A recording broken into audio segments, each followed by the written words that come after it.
तो हेलो दोस्तों, कैसे हैं आप सभी। आशा करते हैं आप अच्छे होंगे। तो दोस्तों, आज के इस सेशन में हम देखेंगे जो आईटीआई इलेक्ट्रीशियन का जो फाउंडेशन बैच चल रहा है उसमें हम एसी चैप्टर को कंप्लीट थ्योरी करा रहे हैं। तो उसका आज क्लास 4 हुआ, ठीक है, यानी पार्ट 4 भी बोल सकते हैं, क्योंकि पार्ट 3, पार्ट 2 और पार्ट 1 हम ऑलरेडी अपने यूट्यूब चैनल पे अपलोड कर दिए हैं। तो आप लोग नहीं देखे हैं तो वीडियो सेक्शन में जाके ज़रूर देख लीजिएगा, ठीक है। आज हम बात करेंगे पार्ट 4 के बारे में और ये हमारा लास्ट लेक्चर होगा एसी थ्योरी का। इसके बाद हम क्या करेंगे, इसका एमसीक्यू क्वेश्चन जो प्रीवियस ईयर आईटीआई के एग्ज़ाम में पूछे गए हैं उनका हम डिटेल सॉल्यूशन कराएंगे। तो आप लोग अगर हमारे चैनल पे पहली बार विजिट किए हैं तो सब्सक्राइब जरूर कर लीजिएगा। या आईटीआई से रिलेटेड या फिर गवर्नमेंट कॉम्पिटिटिव एग्ज़ाम से रिलेटेड हम वीडियो डेली डालते रहते हैं। तो चलिए फिर स्टार्ट कर। समांतर आरएल परिपथ यानी पैरेलल आरएल सर्किट। इससे पहले हम series RL circuit, series RC circuit और सीरीज आरएलसी सर्किट पढ़ चुके हैं पार्ट 3 में, और आज हम पार्ट 4 में समांतर आरएल परिपथ को देख लेते हैं। तो देखिए, समांतर आरएल परिपथ में क्या बनेगा, ऐसे समांतर क्रम में आर होगा और समांतर क्रम में एल होगा, ठीक है। तो समांतर क्रम में हम जानते हैं दोस्तों, वोल्टेज का मान जो होता है समान होता है, लेकिन करंट का मान अलग अलग होता है। तो हम करंट को रेफरेंस ले लेंगे, ठीक है। यहाँ आई एस बराबर root I R plus I L square हो जाएगा, ठीक है। तो समांतर में ये भी जानते हैं जो y बराबर होता है 1/z होता है, ठीक है। एडमिटेंस इसे बोलते हैं, इम्पीडेंस का उल्टा हो जाता है। समांतर क्रम में इम्पीडेंस का उल्टा जो एडमिटेंस हो जाता है, और जो कंडक्टेंस होता है g का उल्टा 1/r हो जाता है, और आपका ससेप्टेंस bx या bc का bx का 1/x हो जाता है, ठीक है। तो इस प्रकार काम करता है समांतर में। तो यहाँ पे I बराबर √IR² प्लस IL का होल स्क्वायर। तो IR बराबर क्या होता है, IR बराबर V हो जाएगा V/R हो जाएगा, और IL बराबर V/XL हो जाएगा, ठीक है। तो V को क्या करेंगे, हम जब कॉमन ले लेंगे तो यहाँ पे 1/R हो जाएगा, 1/R को G लिख सकते हैं, और 1/XL को क्या लिख सकते हैं, BL लिख सकते हैं, ठीक है। तो वही यहाँ है आपका Y बराबर, Y कहाँ से आया है, तो IS बराबर 1/ यानी V/Z होता है। तो AC का केस है तो AC में Z हो जाएगा यहाँ पे, ठीक है। तो 1/Z का Y होता है, तो इसलिए y बराबर √G² प्लस BL² हो जाएगा, ठीक है दोस्तों। आगे है, जब y बराबर 1/z, g बराबर 1/r, तो 1/XL माइनस 1/XC बराबर b, ठीक है। जानते हैं हम, जहाँ y को हम एडमिटेंस बोलते हैं, g को कंडक्टेंस बोलते हैं और b को ससेप्टेंस बोलते हैं, ठीक है, याद रखेंगे। तो हो जाएगा क्या, y बराबर √G² प्लस B² हो जाएगा, ठीक है। तो cos फाई सीरीज में क्या पढ़ रहे थे, R/Z होता है। तो R की जगह क्या रखेंगे, R की जगह हम G रख देंगे, और Y की जगह Z की जगह क्या रखेंगे, Y रख देंगे। तो यही हमारा cos फाई बराबर G/Y हो जाएगा। ये सब समांतर क्रम में है, ठीक है। समांतर क्रम में जब पूछेगा तो ये सब हो जाएगा, ठीक है दोस्तों, याद रखेंगे। आगे हमारा समांतर आरएलसी परिपथ। तो समांतर आरएलसी परिपथ जैसे श्रेणी आरएलसी देखे थे, उसी तरह समांतर में आर रहेगा, एल रहेगा, सी रहेगा, ठीक है। तो यहाँ पे देख सकते हैं करंट डिवाइड है, आर में IL IC तीनों में अलग अलग डिवाइड है करंट। तो धारा का मान परिपथ में, क्योंकि परिपथ में अलग अलग धारा का मान है, तो धारा को रेफरेंस लेंगे, IS² बराबर IR² plus IL minus IC का होल स्क्वायर, ठीक है।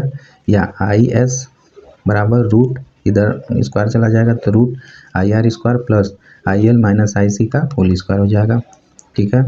जहाँ IR को क्या लिख सकते हैं, V/R लिख सकते हैं, आई एल को वी बाई एक्स एल लिख सकते हैं और आई सी को वी बाई एक्स सी लिख सकते हैं। ठीक है दोस्तों, तो हम क्या करेंगे, यहाँ पे वी बाई जेड लिख देंगे।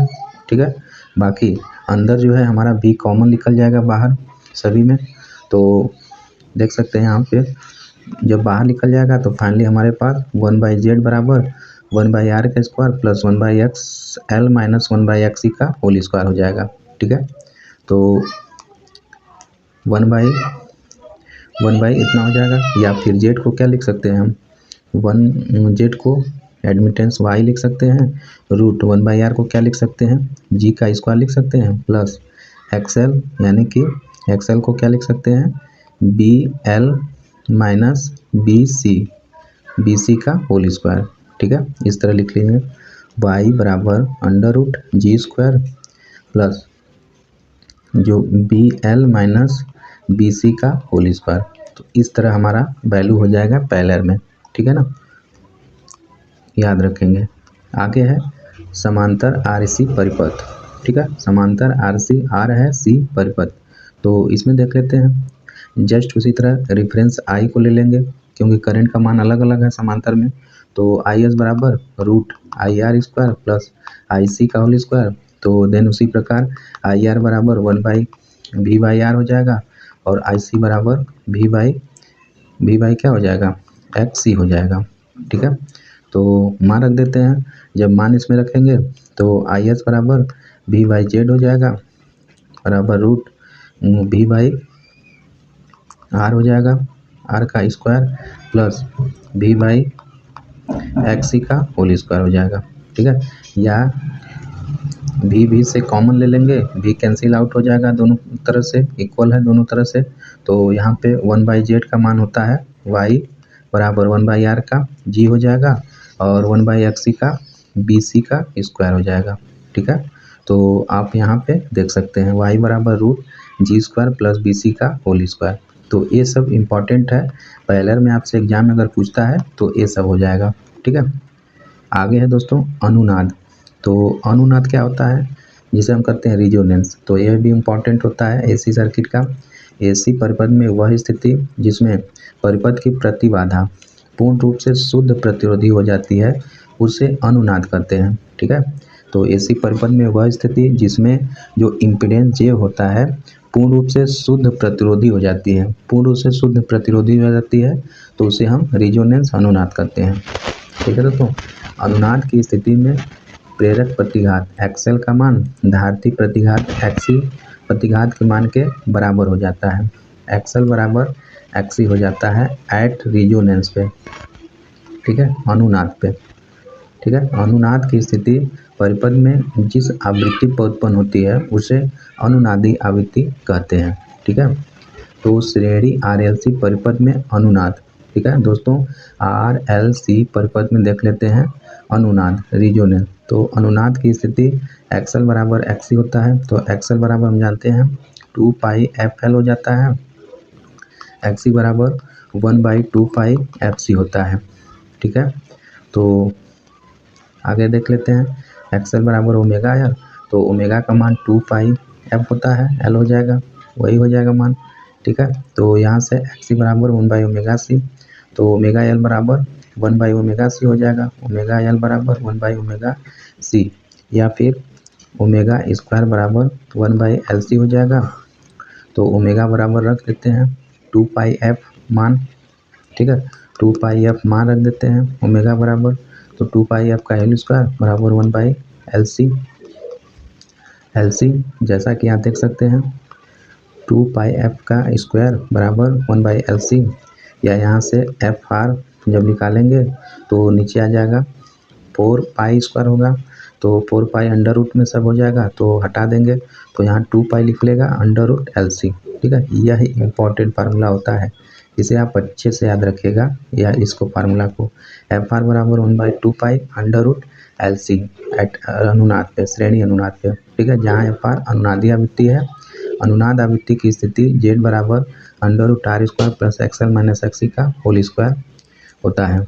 तो जहाँ XL बराबर XC हो तो क्या होता है, Z बराबर रूट R स्क्वायर या Z बराबर R हो जाता है। ठीक है, यह बहुत इंपॉर्टेंट है।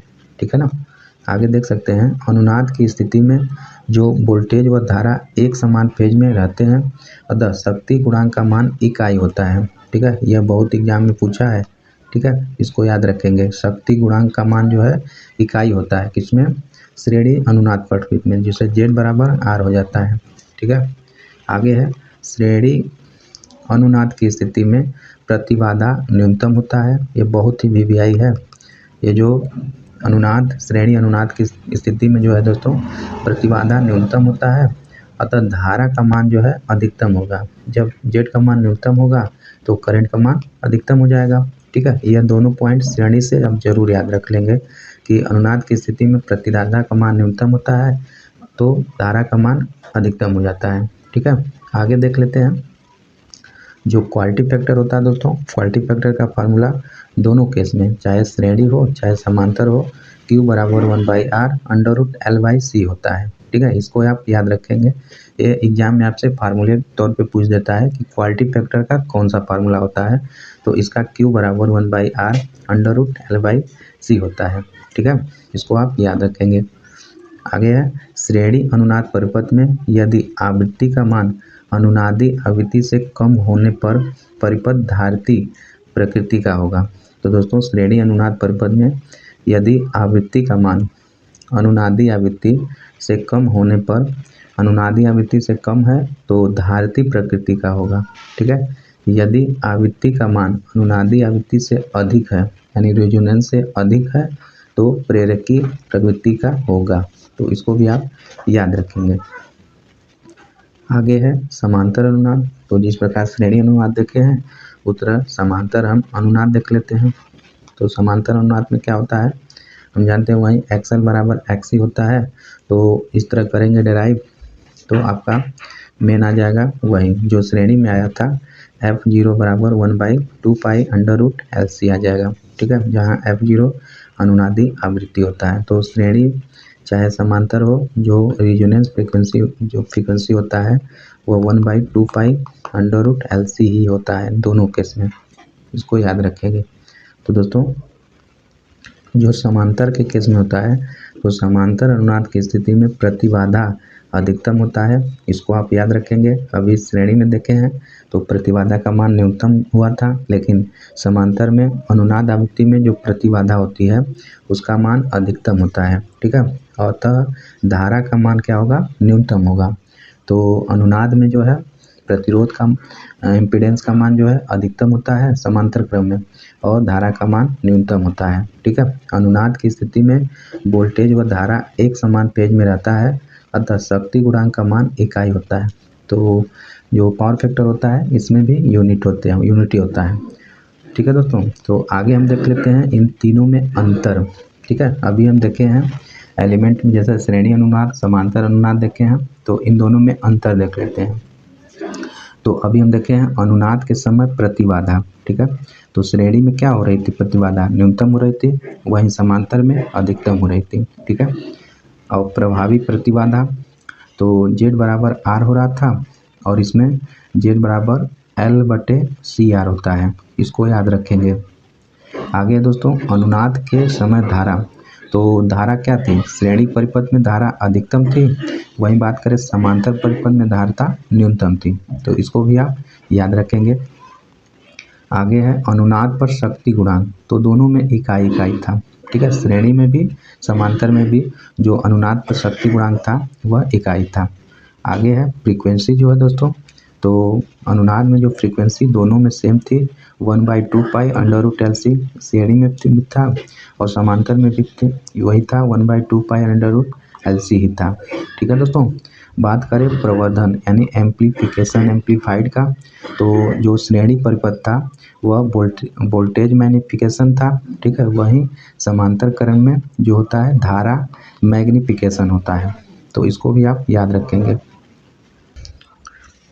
तो दोस्तों, ये वाला जो आपका एक तालिका है, आप पीछे अच्छे से जरूर अपने कॉपी में नोट डाउन कर लीजिएगा, यह आपसे क्वेश्चन एग्जाम में जरूर पूछ सकता है इसमें से। ठीक है, आगे देख लेते हैं पावर फैक्टर। तो पावर फैक्टर क्या होता है, एसी परिपथ में धारा तथा वोल्टेज के बीच कोण की कोज्या को शक्ति गुणांक कहते हैं। ठीक है, इसे cos फाई से डिनोट करते हैं। ठीक है, वोल्टता तथा धारा के बीच बने कोज्या को हम क्या करते हैं, cos शक्ति गुणांक कहते हैं। इसे हम cos फाई से डिनोट करते हैं। तो पावर फैक्टर cos फाई बराबर क्या होता है, प्रतिरोध R/Z होता है, प्रतिबाधा होता है। या दोस्तों जो होता है आपका क्या, अपरेंट पावर बटे एक्टिव पावर। तो यह भी प्रतिबाधा का एक फार्मूला होता है। तो अपरेंट पावर क्या होता है, सॉरी उल्टा हो गया, जो होता है एक्टिव पावर बटा अपरेंट पावर होता है। ठीक है, एक्टिव पावर का क्या होता है, VI cos फाई होता है बटा के अपरेंट पावर VI होता है। तो VI से कैंसिल हो जाता है, बच जाता है cos फाई। तो यह भी आपका पावर फैक्टर का फार्मूला होता है, पूछ देता है। तो जो पावर फैक्टर होता है एक्टिव पावर होता है टू द अपरेंट पावर होता है। ठीक है, या फिर पावर फैक्टर बराबर cos फाई बराबर R/Z होता है, यानी प्रतिरोध बटे प्रतिबाधा होता है। या शक्ति गुणांक बराबर सक्रिय शक्ति बटे आभासी शक्ति। तो ये सब आप याद रखेंगे पावर फैक्टर का। तो दोस्तों पावर फैक्टर को शक्ति गुणांक को के प्रभाव, इसके प्रभाव क्या होते हैं, यानी इफेक्ट ऑफ पावर फैक्टर, यानी लो पावर फैक्टर। तो देखिए अगर लो पावर फैक्टर रहेगा तो इसका प्रभाव क्या होता है, इससे हानियों की मात्रा बढ़ जाती है। ठीक है, अगर पावर फैक्टर लो रहेगा तो इससे हानियों की मात्रा बढ़ जाती है। दूसरा, इससे इसमें धारा आई जो है 1/cos फाई हो जाता है, यानी 1/cos फाई का मान बढ़ जाता है। अगर धारा का मान बढ़ेगा तो पावर फैक्टर जो है घट जाता है, या पावर फैक्टर बढ़ेगा तो धारा का मान घट जाता है। ठीक है, आगे है, इससे ट्रांसफार्मर तथा ट्रांसमिशन लाइन में ओवरलोड हो जाती है। अगर कम हो जाता है तो ओवरलोड हो जाती है ट्रांसमिशन लाइन, जिससे वोल्टता विनियमन, जिससे वोल्टेज रेगुलेशन बढ़ जाता है और दक्षता क्या होती है, घट जाती है। तो जैसे वोल्टेज रेगुलेशन बढ़ेगा तो हमारा वोल्टेज ड्रॉप ज़्यादा होगा और दक्षता हमारी घट जाती है। तो ये सब पावर फैक्टर लो होने का कारण होता है।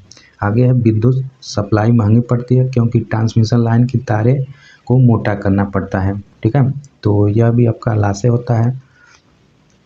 आगे है दोस्तों शक्ति गुणांक सुधारने की विधियाँ। तो किस प्रकार हम पावर फैक्टर को सुधार सकते हैं। ठीक है, पावर कोफिशिएंट करेक्शन मेथड। तो कैसे हम पावर शक्ति को हम सुधार सकते हैं, इम्प्रूव कर सकते हैं। तो आपका विधियाँ होती है, स्टैटिक संधारित विधि होती है। ठीक है, दूसरा है तुल्यांक संधारित विधि होती है, तीसरा फेज एडवांसर होता है। तो यह तीनों विधियाँ बहुत इंपॉर्टेंट होता है। तो इससे क्या होता है, पावर फैक्टर में हमारा इम्प्रूवमेंट हो जाता है, सुधरता है। ठीक है, तो यह रहा आपका एसी थ्योरी कंप्लीट हुआ। कल क्या करेंगे, इसका जितना भी प्रीवियस ईयर में ITI के एग्ज़ाम वगैरह में जो क्वेश्चन पूछे गए थे उनका हम कलेक्ट करके आपको लाएंगे, बीच प्रस्तुत करेंगे। तो आप लोग ज़्यादा चैनल पे जुड़ जाइए और अपने फ्रेंड सर्किल में फॉरवर्ड कर दीजिए। ठीक है, तो और आगे जैसे हमारा MCQ क्वेश्चन एसी थ्योरी का कंप्लीट होगा, तीसरा चैप्टर जो भी होगा ITI फर्स्ट ईयर का उसको हम लेकर आएंगे। तो चलिए फिर मिलते हैं नेक्स्ट वीडियो में। तब तक के लिए अपना ख्याल रखिए, मस्त रहिए, पढ़ते रहिए। जय हिंद, जय भारत।